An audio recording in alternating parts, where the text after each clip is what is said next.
करा रे बापांनो साधन हरीचे, झनी करणीचे करू नका. जेणे नये जन्म यमाची यातना, ऐशिया साधना करा काही. साधनांचे सार मंत्र बीज हरी, आत्मतत्व धरी तोची एक.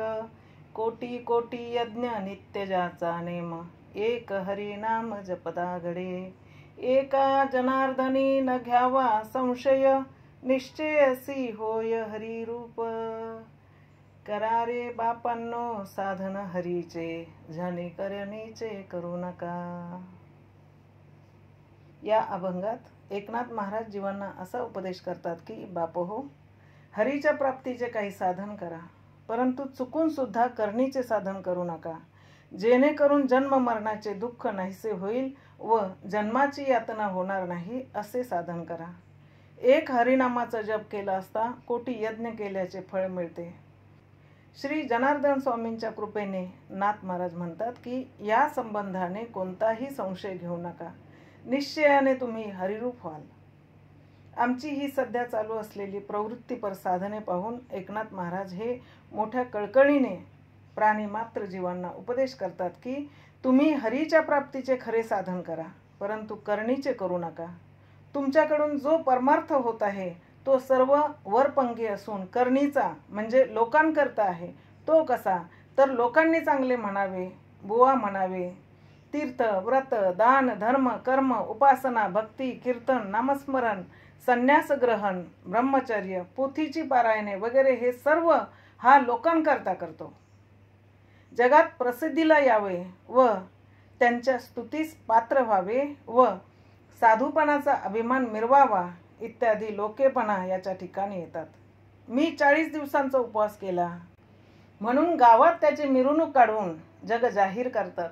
मी काशी यात्रेला जाऊन आलो असे म्हणून हा घरी मावंदे घालतो व डांगोरा पिटतो. असे केल्याने देव मात्र अंतरतो. कीर्तनात लोक खदखदा हसले म्हणजे हा समजतो मी मोठा कीर्तन करणारा चांगला आहे. कीर्तनाच्या अभंगात काय प्रतिपादन करतो व अभंगाचे म्हणणे काय आहे याचा अर्थ न समजता फक्त लोकरंजनास्तव हा कीर्तन करतो. हे तरी लोकांकरिताच. मागील संतांनी अभंग करून लिहून ठेवले आहेत, ते जनास निरोप सांगण्याकरता आहेत. त्या अभंगाचा यथार्थ अर्थ करून लोकांच्या पुढे ठेवणे हा त्यांनी आपणास निरोप सांगितला आहे.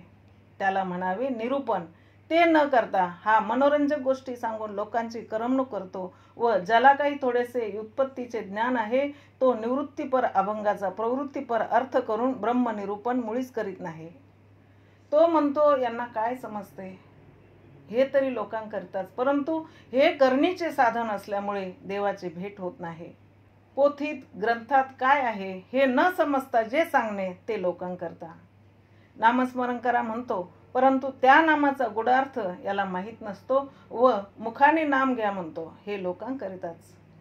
वाऱ्या करणे याला खरी वारी कोणती करावी ते त्याला माहीत नाही. मी फार जुना वारकरी आहे असे लोकांकडून म्हणून घेतो. निराहार उपवास केला म्हणजे लोकांनी म्हणावं की हा महात्मा आहे. खऱ्या संन्यासाचा धर्म याला माहीत नाही. कल्पनेचा ध्यास करणे हा संन्यासाचा धर्म आहे. कल्पनेचा सम्यक न्यास हा आत्मज्ञाना वाचून होत नाही. हाच खरा संन्यास. याखेरीज जो संन्यास तो लोकांकरताच. ब्रह्मज्ञाने विन संन्यासी, नटाच्या ऐसे मुंडन त्यासी, सोकले मिष्टान्न भिक्षेसी, वृथा गेरुसी नाशिले. खऱ्या ब्रह्मचर्य व्रताचा अर्थ याला माहीत नसून मी ब्रह्मचारी आहे असे लोकात प्रसिद्ध करतो व लोकांनाही तसाच उपदेश करतो की तुम्हीही ब्रह्मचारी रहा अगर व्हा. ब्रह्म जाणून ब्रह्मीचा आचार सदोदित राखणे म्हणजे ब्रह्मानंदात सदा सर्व काळ निमग्न असणे हा खरा ब्रह्मचारी. याखेरीज जे जे ब्रह्मचर्य व्रत ते लोकांकरिताच. हे सर्व उपाय करणीचे आहेत. हे आचरल्याने आयुष्याची मात्र हानी होते. एवढ्याकरिता प्राणीमात्र जीवांनी ब्रह्मज्ञान प्राप्त करून घ्यावे. जे कोणी ब्रह्मज्ञान प्राप्त करून घेत नाहीत त्यांचा नाथ महाराजांनी फार धिकार केला आहे तो असा. न साधिता आत्मज्ञान केवळ जे विषयी जना, ते श्वान सुकरा परीस हीन, माणूस पण त्या नाही. निजात्म प्राप्ती लागोनी देवे केली मनुष्य योनी, तो देवाचा विश्वास बुडवूनी विषय सेवनी निजपतन. ब्रह्मज्ञाने विन शास्त्रज्ञ ते अंधारीचे खद्योत जान. नरदेह परम पावन पावुनी न साधी ब्रह्मज्ञान. तो लांडा गर्धब जान पुच्छे वीन दुपाये. भागवत. तेव्हा करा रे बापांनो साधन हरीचे, झणी करणीचे करू नका. नरदेहीचा हाची स्वार्थ करावा चौथा पुरुषार्थ. तो न करिता जो का अर्थ तो अनर्थ जाणावा. पुन्हा जन्म येणार नाही व यमयातना चुकतील असे साधन करा. ते कोणते तर साधनाचे सार मंत्र बीज हरी आत्मतत्व धरी तोची एक. एकनाथ महाराज म्हणतात, आत्माच बीज मंत्र आहे, त्याचे ज्ञान करून घ्यावे. हे सर्व साधना श्रेष्ठ साधन आहे. याच्याच योगाने जन्म मरण नाहीसे होईल, यमाची जाचणी होणार नाही. ते आत्मतत्वाचे ज्ञान मिळवण्याकरिता अनन्य भावाने सद्गुरूला शरण जावे, म्हणजे ते ज्ञान करून देतील. सद्भावे अनन्य शरण तो गुरु कृपा पावे आपण. पाहुनी अधिकार लक्षण गुरु गुप्त ज्ञान उपदेशी. काया वाचा मन धन सांडुनी समर्थता महिमान. जो सद्गुरुसी अनन्य शरण तो सत्शिष्य जाण साधुत्वे. हे ज्ञान प्राप्त करून घेण्याकरता जो ज्ञानीय गुरु असेल त्यांच्याकडून ते प्राप्त करून घ्यावे. त्यांची भगवत भावाने भक्ती केल्याखेरीज ते गुह्य ज्ञानाचा उपदेश करणार नाहीत. मज आणि सद्गुरु मूर्ती भेद नाही गा कल्पांती. येणे अभेद भावे जे भजती ते ज्ञान पावती सहजची. गुरु ज्यावरी अनुग्रहो करी त्यासी मी भगवंत उद्धरी. गुरु परमात्मा परेशु ऐसा जयाचा विश्वासू. त्याचा मी ऋषिकेशू जो जगदीश जगाचा. ते ज्ञान पैगा बरवे जरी मनी अति आणावे. तरी संताया बजावे सर्वस्वेसे. तनुमनु जीवे चरणासी लागावे आणि अगरवता करावे दास्य सकळ.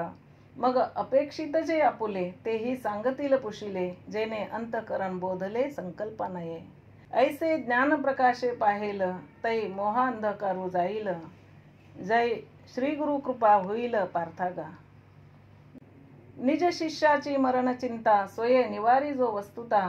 तोची सद्गुरु तत्वता येर ते गुरुता मंत्र तंत्रोपदेशे. त्यांच्यावर भाव ठेवून भक्ती केली असता तुझे सर्व संशय तू पुसशील तसतसे ते दूर करतील आणि एक आत्मतत्वाचा ठाम निश्चय करून देतील. त्या आत्मतत्वाचे वैराग्ययुक्त ध्यान अभ्यासादी साधनांचे शिक्षण देऊन अपरोक्ष अनुभव करून देतील. त्यांच्या योगाने तुझे जन्म मरण नाहीसे होईल. ज्यावेळी ब्रह्मदेवांनी प्राणी उत्पन्न केले तेव्हा त्यांनी ब्रह्मदेवाची प्रार्थना केली की देवा, ह्या ठिकाणी आम्हाला काय तरुणोपाय आहेत. त्यावेळेस कृतयुग असून रामकृष्णादी अवतार हे मुळीच नव्हते. तेव्हा आम्ही कोणत्या देवाची भक्ती करावी. तेव्हा ब्रह्मदेवांनी त्यांना सांगितले की सर्व प्राणीमात्रांच्या देहात एक आत्मतत्व आहे, त्याची जीवांनी प्रेमपूर्वक भक्ती करावी. हा स्वधर्मरूपी यज्ञ आहे, याचे निरंतर ध्यान करावे, म्हणजेच जीवाने स्वरूपी राहावे. तुम्ही उपास तपास न करता कोणत्याही प्रकारची शरीरास पीडा देऊ नये. तीर्थयात्रा करू नका, कोणतेही व्रत करू नका वगैरे. त्याला प्रमाण ते वेळी प्रजी विनविला ब्रह्म. देवा काय अश्रो येथ आम्हा. तव म्हणे तो कमळ जन्मा भूतां प्रती. तुम्हा वर्ण विशेष वसे आम्ही हा स्वधर्मची विहिला असे. याते उपास मग अपैसे पुरती काम. तुम्ही व्रत नियमो न करावे, शरीरांते न पिडावे, दुरी केही न वचावे, तीर्थासी गा. योगादिके साधने साकांश आराधने मंत्र यंत्र विधाने झणी करा, म्हणजे करू नका. देवांतरान भजावे हे सर्वथा काही न करावे. तुम्ही स्वधर्म यज्ञ यजावे अनायसे. तैसा स्वधर्म रूपू मखू म्हणजे यज्ञ हाची सेव्य तुम्हा एक. ऐसे सत्य लोक नायको बोलता झाला. एकनाथ महाराज म्हणतात, तुम्ही ही जी करणीची साधने करता त्यापासून खरे फळ मिळत नसून आयुष्य मात्र फुकट जाते. आणि संतांना शरण जाऊन हे एकच साधन केले असता कोटी यज्ञ करण्याचे तुम्हाला फळ मिळते. नाम घेता वाट चाली यज्ञ पाऊला पावली. या आत्मतत्वाचे नाम म्हणजे ध्यान करून संसारातील व्यवहार केले असता कोटी यज्ञ करण्याचे फळ मिळते. याच आत्मतत्वाला हरी म्हटले आहे.